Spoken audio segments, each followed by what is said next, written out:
नमस्कार। आप सभी का एक बार फिर से हमारे चैनल भक्ति मार्ग में स्वागत है। निर्जला एकादशी की व्रत कथा।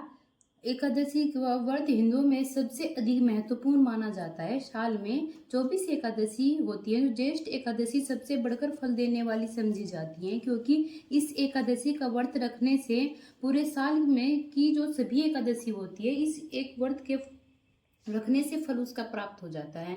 इसे पांडव या भीमसेन एकादशी के नाम से भी जाना जाता है। आइए सुनते हैं निर्जला एकादशी की व्रत कथा।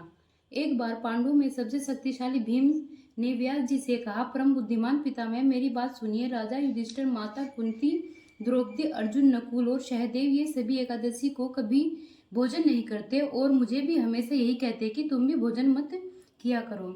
भीमसेन, एकादशी को तुम भी भोजन नहीं खाया करो, परंतु मैं उन लोगों को यही कहता हूँ कि मुझे भूख बर्दाश्त नहीं होती है।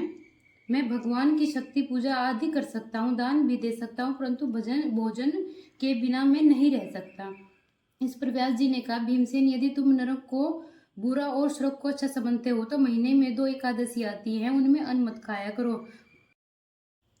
भीम ने कहा, पितामह, मैं तो पहले ही कह चुका हूँ कि मेरे पे भूख बर्दाश्त नहीं होती है। यदि वर्ष भर में कोई एक व्रत हो तो उसे मैं रख सकता हूँ, क्योंकि मेरे पेट में जो व्रत नाम की अग्नि है वो भोजन से ही शांत होती है। भोजन करने से वह शांत रहती है, इसलिए पूरा उपवास तो क्या, एक समय भी मैं बिना भोजन के रह नहीं पाता हूँ। मेरे लिए बहुत कठिन हो जाता है, इसलिए आप मुझे एक व्रत ऐसा बताइए जो वर्ष भर में केवल एक ही बार करना पड़े और मुझे स्वर्ग प्राप्त हो जाए। श्री व्यास जी कहने लगे, पुत्र, बड़े बड़े ऋषियों ने बहुत से शास्त्र से बताया है कि थोड़ी परिश्रम से आप इस व्रत को कर सकते हो। पक्षों की जो एकादशी का करने से मुक्ति मिलती है। श्री व्यास जी ने वचन सुनकर भीमसेन से नरक में जाने के नाम से जो भयभीत हो गए और कहने लगे कि अब क्या करूं मैं, वो 2 व्रत में मैं नहीं रख सकता, लेकिन पूरे वर्ष में एक व्रत करने का प्रयत्न अवश्य कर सकता हूँ। इसलिए पूरे वर्ष में कोई एक व्रत करने से मेरी मुक्ति हो जाए तो ऐसा व्रत मुझे बताइए। व्यास जी कहने लगे कि वर्ष भर में मिथुन की शकाकृति के बीच ज्येष्ठ मास के शुक्ल पक्ष की जो एकादशी आती है उसका नाम निर्जला एकादशी है। तुम उसे एकादशी का व्रत करो। इस एकादशी के व्रत में स्नान और आचमन की शिवा जल वर्जित है। आचमन में 6 माह से अधिक जल नहीं होना चाहिए, अन्यथा वे मद्यपान जैसा ही माना जाता है। इस दिन भोजन भी नहीं करना चाहिए। भोजन करने से व्रत नष्ट हो जाता है। निर्जला एकादशी के सूर्योदय से लेकर द्वादशी के सूर्योदय तक अगर कोई अन्न ग्रहण नहीं करते तो उसी को सारी एकादशी के व्रत का फल प्राप्त हो जाता है। द्वादशी को सूर्योदय से पहले उठकर स्नान आदि करके ब्राह्मणों को दान देना चाहिए। इसके बाद भूखे को जो सच्चे ब्राह्मण जो होते हैं उनको भोजन कराना चाहिए और आपको भी भोजन कर लेना चाहिए। इसका फल पूरे वर्ष की जो संपूर्ण एकादशी के बराबर हो जाता है। भीमसेन, मुझको स्वयं यह बात भगवान ने बताई है। व्यास जी कहने लगे, इस एकादशी का पुण्य समस्त तीर्थ और दोनों से अधिक है। केवल एक दिन मनुष्य निर्जला रहने से ही उसे समस्त पापों से मुक्ति मिल जाती है। जो मनुष्य निर्जला एकादशी का व्रत करते हैं उनकी मृत्यु के समय यमदूत आकर उन्हें घेरते नहीं हैं। उन्हें तो भगवान के पार्षद पुरुषों विमान में बिठाकर स्वर्ग में ले जाते हैं। अतः संसार में सबसे श्रेष्ठ व्रत निर्जला एकादशी को ही माना जाता है।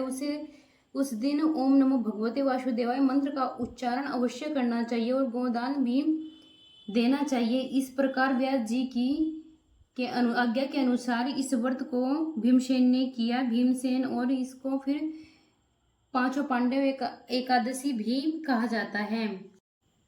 निर्जला व्रत करने से पूर्व भगवान से पहले प्रार्थना करनी चाहिए, भगवान, आज मैं निर्जला व्रत कर रही हूँ, दूसरे दिन मैं भोजन करूंगी, इस व्रत को श्रद्धा पूर्वक करूंगी, अतः आपकी कृपया से मेरे सभी पाप नष्ट हो जाएं।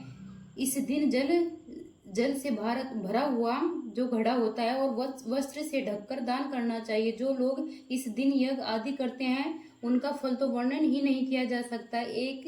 इस एकादशी के व्रत से मनुष्य विष्णुलोक को प्राप्त करता है। जो मनुष्य इस दिन खाना खाता है वह चंडाल के समान होता है, वे अंत में नरक में जाते हैं। इसलिए निर्जला एकादशी का जो भी कोई व्रत करता है, चाहे वह ब्राह्मण हत्यारा हो या मंदिरा पान करता हो, चोरी करता हो या गुरु को के साथ द्वेष करता हो, इस व्रत के प्रभाव से वह स्वर्ग हो जाता है। इस श्री व्यास जी ने कहा, जो पुरुष या स्त्री इस व्रत को करते हैं उन्हें सबसे पहले भगवान का पूजन करना चाहिए, फिर गोदान करना चाहिए, उसके बाद ब्राह्मण को मिष्ठान दक्षिणा भी देनी चाहिए, उसके बाद जल से भरे जो कलश का दान अवश्य करना चाहिए। निर्जला के दिन एक वस्त्र और जूते आदि का दान भी अवश्य करना चाहिए। जो मनुष्य भक्ति पूर्वक इस कथा को पढ़ने या सुनते हैं उन्हें निश्चय ही स्वर्ग की प्राप्ति होती है। तो ये थी निर्जला एकादशी की व्रत कथा। आपको यह कथा कैसी लगी कमेंट बॉक्स में जरूर बताना, और हमारे चैनल भक्ति मार्ग को आप जरूर जल्दी से सब्सक्राइब कर लेना ना भूलें।